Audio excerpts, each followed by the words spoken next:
नमस्कार, स्वागत है आप सबका। मैं पुनीत पाठक और आप देख रहे हैं छत्तीसगढ़ की बात। लंबे अरसे के बाद बस्तर में अधूरी पड़ी बोधघाट परियोजना के निर्माण को लेकर छत्तीसगढ़ में एक बार फिर तैयारियां दिखती हैं, सुगबुगाहट है। इसे लेकर विरोध और उस पर सियासत भी तेज दिखती है। बस्तर में एक तरफ प्रोजेक्ट के विरोध में आदिवासी लामबंद हो चले, तो दूसरी तरफ इसे लेकर जुबानी हमले बोले जा रहे हैं। प्रदेश के आबकारी मंत्री कवासी लखमा ने बोधघाट प्रोजेक्ट के विरोध के पीछे बीजेपी की साजिश बताकर इसमें एक नया विवाद खड़ा किया। सवाल ये उठता है, मंत्री लखमा के आरोप में कितनी सच्चाई? सवाल ये भी उठता है, क्या वाकई बोधघाट प्रोजेक्ट के विरोध करने वाले लोगों के पीछे कोई सियासी साजिश काम कर रही है? चर्चा करेंगे इस पर, पहले एक रिपोर्ट देख लीजिए।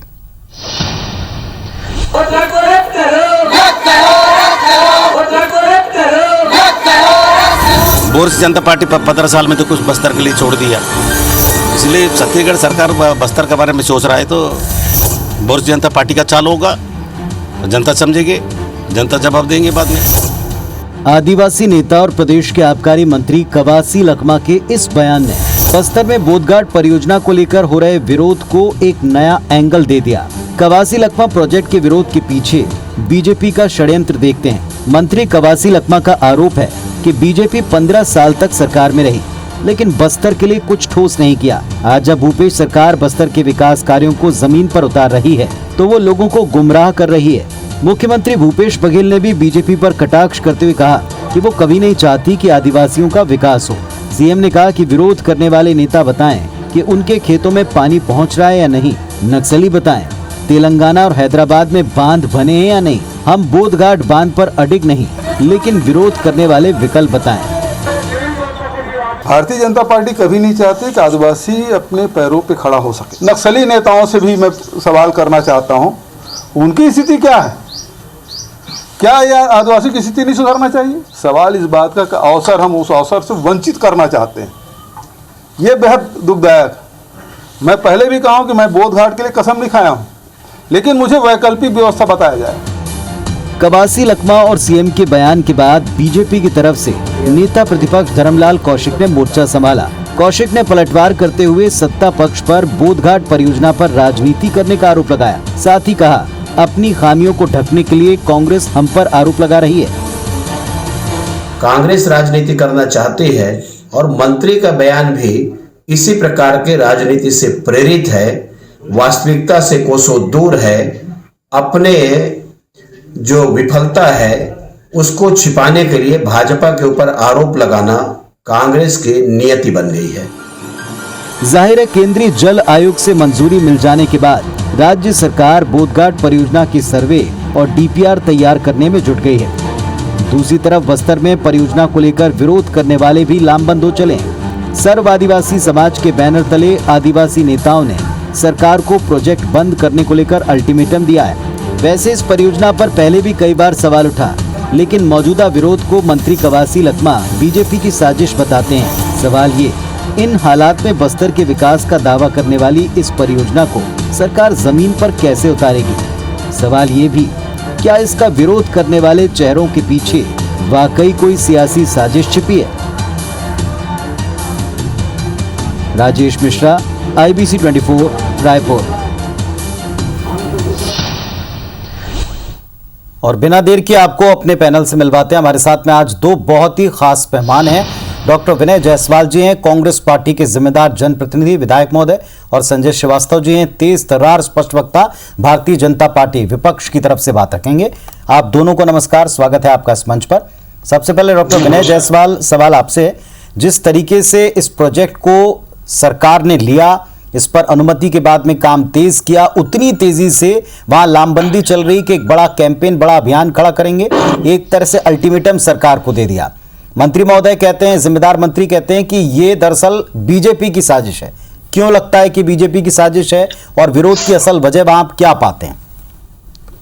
पुनीत जी, सबसे पहले मैं आपके चैनल को बहुत धन्यवाद देना चाहूंगा कि एक बस्तर के लिए बहुत ही अच्छा विषय आपने आज अपने इस डिबेट में लिया है जी। देखिए, हमारी सरकार आने के पहले कांग्रेस ने ये घोषणा किया था कि सरकार आएगी तो वो आदिवासी की चिंता करेगी, किसान की चिंता करेगी, खेती की चिंता करेगी। 40 साल से जो परियोजना लंबित थी कभी फॉरेस्ट ऑब्जेक्शन के कारण और जो वन अधिनियम के कारण जो ये परियोजना जब इसकी आधारशिला रखी गई थी, उसके बाद से ये परियोजना लंबित थी, इसके ऊपर कोई काम नहीं हुआ। सरकार बनने के बाद जो छत्तीसगढ़ के मुखिया है माननीय भूपेश बघेल जी, जो किसान के बेटा है, जो हमेशा किसानी की चिंता करते हैं, सिंचाई की चिंता करते हैं, इन्होंने इस महती परियोजना को, जिससे कि पूरे बस्तर का जो सिंचित क्षेत्र है लगभग 33.5 लाख हेक्टेयर से ज्यादा और लगभग 4 जिलों को इसका फायदा, इस परियोजना का फायदा मिलेगा। लगभग 300 मेगावाट का जो इसमें जो बिजली है उसका उत्पादन होगा।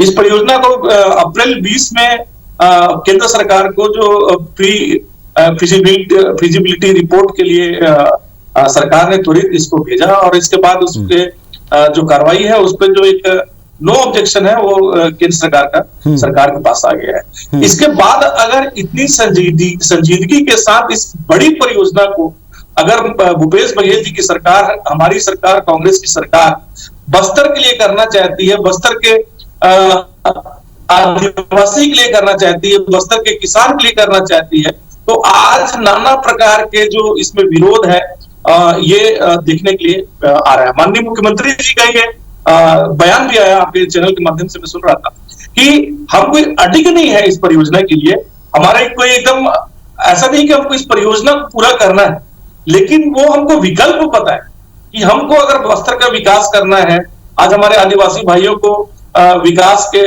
पथ पे अग्रसर करना है और बस्तर को एक मुख्य धारा में लेके आना है, तो इसका विकल्प क्या है? आज इंद्रावती जो नदी है उसके ऊपर में क्या आंध्र में, तेलंगाना में क्या उसका लाभ वहां के लोगों को नहीं मिल रहा है?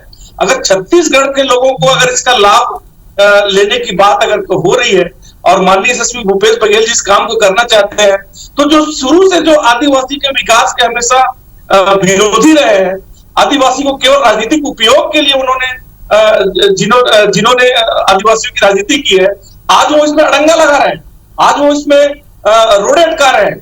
ये बहुत ही गलत राजनीति है, ये बहुत ही इस राजनीति पर ये राजनीति कर कौन रहा है? जो मंत्री जी का आरोप है कि ये बीजेपी की साजिश है, इसको लेकर क्या कहेंगे आप? किस आधार पर कह रहे हैं कि ये बीजेपी की साजिश है? देखिए, निश्चित रूप से जिस तरीके के जो पूर्व के जो भारतीय जनता पार्टी के जो नेता रहे हैं उनका भी बयान आया है और जिस तरह से ये साजिश की जा रही है, तो इससे अभी माननीय जो नेता प्रतिपक्ष जी का भी जो बयान आ रहा था, गैर जिम्मेदाराना बयान कि सरकार चाहती नहीं है, विकास नहीं चाहती है। जब इतनी संजीदगी के साथ अगर कदम उठाया गया है और इसके लिए प्री फिजिबिलिटी रिपोर्ट का जो रिपोर्ट है वो पॉजिटिव आई है, अब इसमें हम आगे बढ़ सकते हैं। 22,000 करोड़ से ज्यादा की ये परियोजना है। निश्चित रूप से जो 22 गांव जो डुबान में आएंगे उनके पुनर्स्थापन की बात है। इसके बाद आखिर में अगर ये संजीदगी भरा कदम अगर सरकार उठा रही है तो इसको तो मिलकर सपोर्ट करना चाहिए, इसकी प्रशंसा होनी चाहिए। मैं वर्जन लेता हूं, संजय जी से भी उनकी बात पूछता हूं, तो उसमें विपक्ष के साथियों को मिलके इस जो रोड़ा है उसको खत्म करना चाहिए, साथ में कदम से कदम मिला के चलना चाहिए। संजय श्रीवास्तव जी, 2 सवाल है मेरे सीधे तौर पर। पहली बात, इस परियोजना को लेकर विपक्ष का, बीजेपी का स्पष्ट मत क्या है? क्या ये हित के लिए है या नहीं है? नंबर दूसरी बात, जो लोग विरोध कर रहे हैं क्या इसके पीछे बीजेपी है?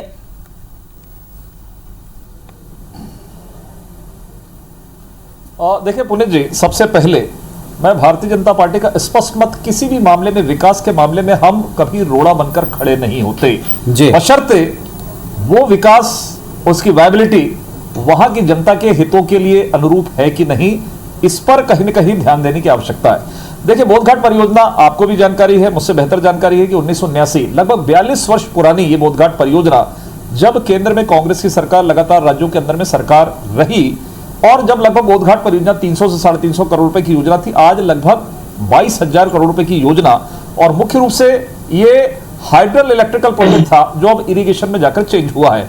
अर्थात मुख्य रूप से जिस योजना बननी थी, वो योजना का जो उद्देश्य था वो लगभग बदल गया, कहीं उसमें भी आपत्ति नहीं है। यदि लगता है कि इरिगेशन के लिए, किसानों के हितों के लिए या बस्तर के लोगों के लिए यदि इस प्रकार की वायबिलिटी होती है, अच्छा काम है, तो हमें कहीं आपत्ति नहीं है। लेकिन हाँ, यदि कोई 400 करोड़ रुपए का प्रोजेक्ट जो है 22,000 करोड़ पहुंचता है, पहली चीज इस पर कहीं ना कहीं उसकी वायबिलिटी है, उसकी फिजिबिलिटी है कि नहीं, और लोगों को उससे राहत मिल रही कि नहीं, ये आपको सबसे पहले आदिवासियों से बात करने की, वहां के स्थानीय जनता से बात करने की आवश्यकता है। और वो इसलिए और ज्यादा आवश्यक है क्योंकि ये विकास विरोधी जो कांग्रेस के लोग हैं, यदि केंद्र या बीजेपी की कोई सरकार आती है तब ये नहीं देखते हित या अहित, ये देखते हैं राजनीति और विरोध करने पहुंच जाते हैं। मैं इनसे पूछ रहा हूं कि आज यदि आदिवासी लोग यदि विरोध कर रहे हैं, विभिन्न बैनरों से कर रहे हैं, तो आप बीजेपी का नाम क्यों ले रहे हैं? आपने क्या, एक सवाल उन्होंने किया है कि जो 1996 में जो कानून बना है आदिवासियों के लिए, 5वीं अनुसूची के लिए, क्या ग्राम सभा की अनुमति ली गई? यदि आपने पहले भी सवाल खड़ा किया था जब वहां पर अडानी का विषय आया था कि उसमें ग्राम सभा फर्जी है, फलाना है, ढिकाना है, तमाम प्रकार के विषय हुए थे। आज मेरा पहला प्रश्न है कि आपने उनसे ग्राम सभा की अनुमति ली या नहीं ली, पहले ये बता दीजिए, उनको विश्वास में लीजिए। दूसरा विषय यह है कि जो डुबान क्षेत्र है, ये बार बार 22 अभी से गप मार रहे हैं, 42 गांव डुबान क्षेत्र में हैं। भले ये प्रोजेक्ट दंतेवाड़ा में है, लेकिन जो प्रभावित लोग हैं वो लोहांडीगाड़ा क्षेत्र के लोग हैं।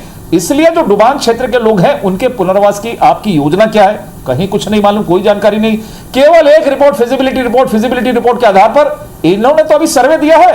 सर्वे कितने दिन में होगा जरा बताए तो सरकार, ये सरकार चली जाएगी, केवल सर्वे रह जाएगा, डीपीआर रह जाएगा, कहीं कुछ नहीं होना है सर, मैं एक बात बता रहा हूं। लेकिन फिर भी यदि कोई योजना का शुभारंभ होता है, आप वहां की स्थानीय जनता जिसके लिए काम कर रहे हैं, किसानों के हितों के लिए, तो आप कहते थे कि मोदी जी बात करें, किसान नहीं मान रहे तो क्यों कर रहे हैं? तो भैया आदिवासियों से बात करो संजय जी, एक सवाल इसमें ये उठता है कि तो ले लीजिए। एक सवाल उठता है कि सरकार के मुखिया को हमने सुना, उन्होंने कहा कि अभी जो भी विरोध कर रहे हैं वो इतना घबरा क्यों रहे हैं, ये सभाएं होंगी। कवासी लखमा ने भी एक आरोप लगाया, लेकिन साथ में ये कहा कि अंडर प्रोसेस है, अभी वहां पर लोगों के साथ में तमाम मीटिंग्स होना है, उसके पहले विरोध की मुठ्ठियां क्यों तन रही? देखिए, मुझे ऐसा लगता है कि जो प्रभावित क्षेत्र रहता है, जो प्रभावित लोग रहते हैं, उनके मन में तमाम प्रकार की शंकाएं रहती हैं, संशय रहता है। उन शंकाओं को, उन संशय को दूर करने का काम किसका है? सरकार का काम है। तो बीजेपी अपना झंडा लेकर कहीं विरोध कर रहे, प्रदर्शन तो अभी नहीं करी है। आप तो आदिवासियों की सरकार, सर एक मिनट, आदिवासियों की सरकार कहते हैं, आपकी परिभाषाएं तो योजना के साथ बदल जाती है। यदि केंद्र सरकार की कोई योजना है तो आपकी परिभाषा अलग हो जाती है। टाटा को लेके जल, जंगल, जमीन और आदिवासी की बात करते हैं, उनके हितों की बात करते थे। अब यदि आदिवासी विरोध कर रहे हैं तो बीजेपी आपको दिख रहा है। उन्हीं आदिवासियों को आप क्यों नहीं समझा पा रहे हैं? उन्हीं आदिवासियों को क्यों नहीं आप बैठकर सब चीज समझा पा रहे हैं? ये पॉलिसी को बंद करना होगा। जयसवाल साहब उत्तर दीजिएगा। यदि ईमानदारी के साथ में करना है तो मुझे लगता है कि सरकार को सब काम बंद करके पहले आदिवासियों को विश्वास में लेना है। ठीक है, जयसवाल जी। पुनीत जी, 15 साल भारतीय जनता पार्टी की सरकार थी। माननीय श्रीवास्तव जी का वक्तव्य मैं बड़े ध्यान से सुन रहा था। मुझे बोल रहे थे, मैं तो अभी कोई टोका टाकी नहीं किया, मैं आराम से 15 साल नहीं भाई, 1989 की योजना है। सुने विनय जी 1989 की योजना है ये। जी, मैं तो 40-42 साल पुरानी योजना है। मैं तो अपने वक्तव्य की शुरुआत में बोला था। हाँ, तो बताइए क्यों नहीं कर पाए आप लोगों ने? लगातार आप सरकार में थे, क्यों नहीं कर पाए? पुरानी परियोजना है, सुनिए तो। माननीय अभी केंद्र में भी पिछले 5 साल मोदी जी की सरकार थी और 15 साल से माननीय रमन सिंह जी इस सूबे के मुखिया के रूप में काम किए। अभी अगर विषय से अगर विषयांतर होंगे तो बहुत सारी बातें ये आ जाएंगी कि नए रायपुर में अरबों खरबों का जो आप लोगों ने बिना मतलब का जो स्ट्रक्चर करके जो पैसों की बर्बादी की है, लोक धन की बर्बादी की है, या जो फुटपाथ बना के जो संग्रहालय बनाया, एक मिनट इंटरप्ट करूंगा। वहीं बैठे हैं आप लोग, उसी मंत्रालय का उपयोग कर रहे हैं आप लोग, वहीं पर आप लोग फीता काट रहे हैं, पुरानी योजनाओं का लोकार्पण आप लोग कर रहे हैं जो हमने काम किया है, उसको देखने के लिए आएंगे। आप अभी बात कर रहे थे कि जो योजना बनती है उसकी फिजिबिलिटी की बात कर रहे थे आप, उसके कि वो फिजिबल है कि नहीं, आज के डेट में फिजिबल है कि नहीं। भाई 40 साल पुरानी योजना अगर 500 करोड़ की थी तो आज तो 22,000 करोड़ की होगी। लेकिन आप ये देखिए कि 3.5 लाख हेक्टेयर से ज्यादा उसमें सिंचाई होगा। उस समय जो परियोजना बनी थी वो इलेक्ट्रिसिटी के लिए बनी थी। आपने भी अपने वक्तव्य में बोला, आज भी बता देता हूं, उसमें दोहरा लाभ जो है छत्तीसगढ़ की जनता को मिलने वाला है। वहां हजारों की संख्या में लोगों को रोजगार का सृजन होने वाला है। जिस तरह से बस्तर 15 साल नक्सलवाद से घिरा हुआ था, नक्सलिज्म जितना बड़ा है माननीय रमन सिंह जी के कार्यकाल में, आखिर में आप आम आदिवासी को कैसे विकास की मुख्य धारा में लेके आएंगे? केवल क्या बातों से लेके आएंगे? केवल क्या आप उनको झूठे जुमले देंगे, उनको झूठे सपने दिखा के लेके आएंगे? ठीक है, लेकिन एक सवाल, ये दोनों पक्षों के एक सवाल है। एक छोटे से ब्रेक का वक्त हो गया, इसके बाद आप दोनों के पास आऊंगा। जायसवाल साहब, श्रीवास्तव जी ने एक सवाल पूछा कि क्या लोगों को जिनके लिए आप काम करते हैं उनको आपने कॉन्फिडेंस में नहीं लिया, वो विरोध करें तो बीजेपी का विरोध क्यों लगता है? संजय जी से भी सवाल है कि अगर इसमें हित है, फिजिबिलिटी पर सवाल तब उठता है जब इसको लेकर के सीधे निर्णय हो गया हो, अभी अंडर प्रोसेस चीज का विरोध क्यों? दोनों पर आऊंगा। तो 4 दशक पुरानी परियोजना को लेकर के एक तरफ आदिवासी लामबंद हो रहे हैं, एक बड़ा आरोप लगा कि इसके पीछे साजिश है सियासी तौर पर। इस पर हमारे साथ में 2 बहुत खास मेहमान जुड़े हुए हैं। डॉक्टर विनय जायसवाल हमारे साथ कांग्रेस पार्टी का पक्ष रख रहे हैं, सत्ता पक्ष की बात रख रहे हैं। जायसवाल जी, एक सवाल जो पूछा श्रीवास्तव जी ने, ये सबके जहन में आ सकता है कि आदिवासी या उस इलाके के लोग जिनके लिए हम ये तमाम कवायदें कर रहे हैं, वो अगर एक साथ आ रहे हैं तो या तो उन तक बात ढंग से पहुंची नहीं, उनको समझा नहीं सके प्रतिनिधि या सरकार या अफसर, या दूसरा ये हो सकता है जो आप आरोप लगा रहे हैं। आपको क्या लगता है, समझा नहीं पाए बात या वाकई कोई उनको बरगला रहा है? देखिए पुनीत जी, सूत ना कपास जुलाहो में लट्ठम लट्ठा एक कहावत है। अभी सरकार ने एक महती योजना के ऊपर में काम चालू किया है जो पिछले 4 दशकों से काम जिसके ऊपर रुका हुआ था। आज जो इसकी जो जो होता है परियोजना का, सिंचाई इलेक्ट्रिसिटी परियोजना का जो होता है, उसका प्रारंभिक अभी काम चल रहा है। इसके बाद अभी जो माननीय अभी हमारे श्रीवास्तव जी बोल रहे थे कि जो सर्वे का जो काम है, जो लोगों के साथ मिलकर जो ग्राम सभा की बात है, लोगों को बैठा के जो एक पंचायत करके लोगों की बात को जानने का, ये सब अभी प्रोसेस में है। ये सारा का सारा काम करने का जो काम है वो सरकार करेगी। सारे लोगों की मंशा जान के इसमें आगे बढ़ेंगे। माननीय मुख्यमंत्री जी का बड़ा गंभीर बयान आया है, अगर आप उसके ऊपर ध्यान दे रहे होंगे तो। अभी जो आपके चैनल के माध्यम से आपने भी उनका जो क्लिपिंग दिखाया, उनका जो बाइट दिखाया कि भाई आप हमको विकल्प बता दीजिए कि बस्तर को अगर हम मुख्य धारा में लाना चाहते हैं तो उसका विकल्प बता दीजिए। लेकिन यही सारी बातें जो अधिकारी वहां पर जाते हैं, लोगों को समझाते हैं किसी प्रोजेक्ट के बारे में, आप ठीक कह रहे हैं। क्या ये उस स्तर तक बात पहुंची नहीं है? नेता प्रतिपक्ष का माननीय पुनीत जी, नेता प्रतिपक्ष जी का जो बयान आया है, माननीय श्रीवास्तव जी जिस तरह से उद्वेलित हो जा रहे हैं, जिस तरह से उत्तेजित हो जा रहे हैं कि ये बिना जाने समझे सोचे ये सब काम कर दे रहे हैं, इसमें 40 साल से क्यों काम नहीं हुआ? अरे भैया, 40 साल से काम नहीं हुआ, 15 साल से काम नहीं हुआ, और अभी अगर मुख्यमंत्री जी करना चाहते हैं तो इसमें क्या पेट में दर्द हो रहा है आपको? इसमें आपको क्या राजनीति दिख रही है? इसमें आपको क्या साजिश दिख रही है? पूछता हूं, इसमें क्या आपको विकास विरोधी काम दिख रहा है? आप बताइए। 3.5 लाख हेक्टेयर से ज्यादा अगर कोई सिंचित अगर बस्तर की संजय जी 3 सवाल सीधे तीनों का उत्तर दीजिएगा। एक, बताया जा रहा सिंचाई को लेकर सीधा लाभ है, आपने भी ठीक कहा, वो भी यही कह रहे हैं कि मकसद बदल गया, परियोजना जब चालू हुई थी तब और अब में फर्क आ गया, कॉस्ट का फर्क आएगा, बड़ी प्रैक्टिकल सी बात है। दूसरी बात है कि प्रोसेस में अंडर बातें जो आप कह रहे हैं कि लोगों को कॉन्फिडेंस में क्यों नहीं लिया, तो उनसे वार्तालाप होगी, उनके बिना काम आगे बढ़ेगा नहीं। तीसरी तरफ है कि जब सरकार कह रही कि हम इस पर एडमेंट नहीं, हम अड़े हुए नहीं है, आप विकल्प तो बताएं, फिर इस पर क्या विरोध के बिंदु हैं?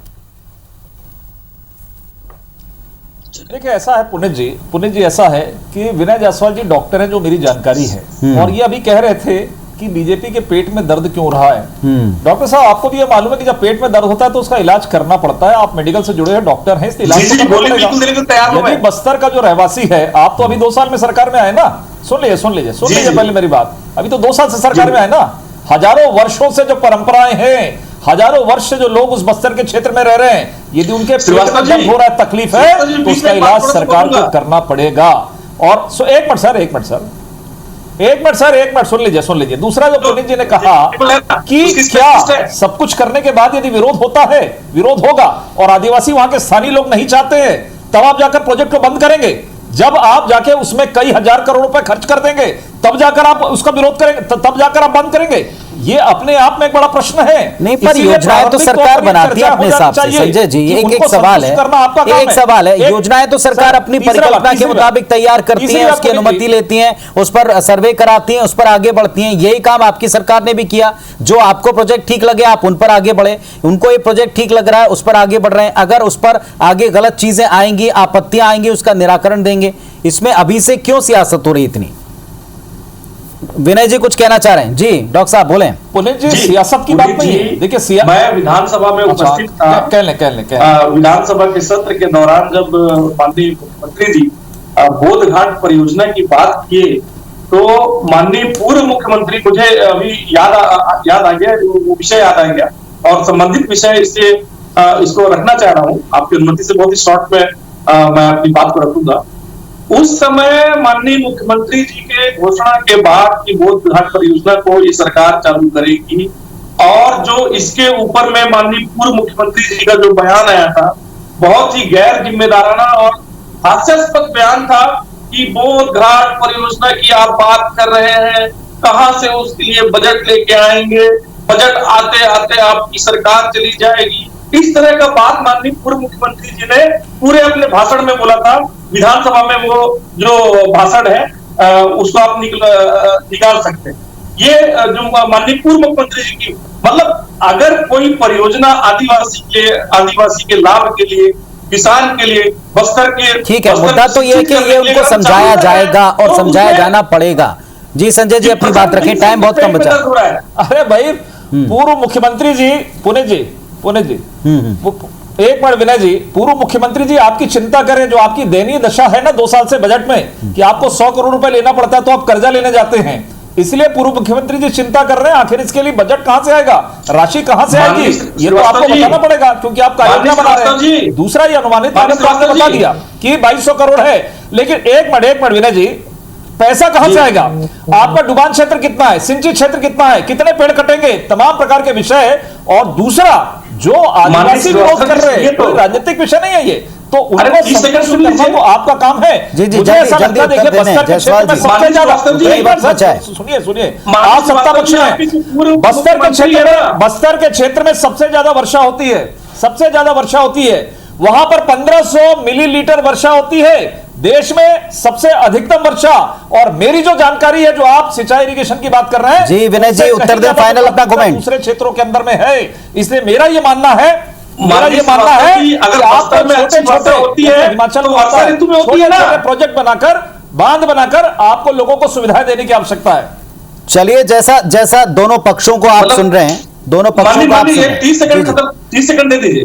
ठीक है ले लीजिए, पर उतना ही है, जल्दी अपनी बात कर। जी 30 सेकंड। पुनीत जी 2 बात कर रहे थे कि वर्षा बहुत होती है, तो वर्षा ऋतु में होती है, क्या दूसरा फसल लेने का हकदार नहीं है क्या? एक बात। दूसरी बात, जो माननीय मुख्यमंत्री, पूर्व मुख्यमंत्री, तो वही से पानी मिलता है, वही तो वर्षा का पानी। वित्त के विशेषज्ञ क्या हमने बोला था कि 10,000 करोड़ से कर्जा माफ करेंगे। चलिए, ये सारी बातें मुद्दे की बात है कि सारी बातें आपको बस्तर के आदिवासियों को समझानी पड़ेंगी। अगर कोई साजिश है तो उसको नाकाम करना पड़ेगा। प्रशासन को, सरकार को लोगों तक पहुंचकर ये बात बतानी पड़ेगी, वरना दिक्कतें आ सकती हैं। और ये किसकी साजिश है इसका पता भी, पर्दाफाश भी आपको करना होगा। बहुत शुक्रिया आप दोनों का जुड़ने के लिए। नमस्कार।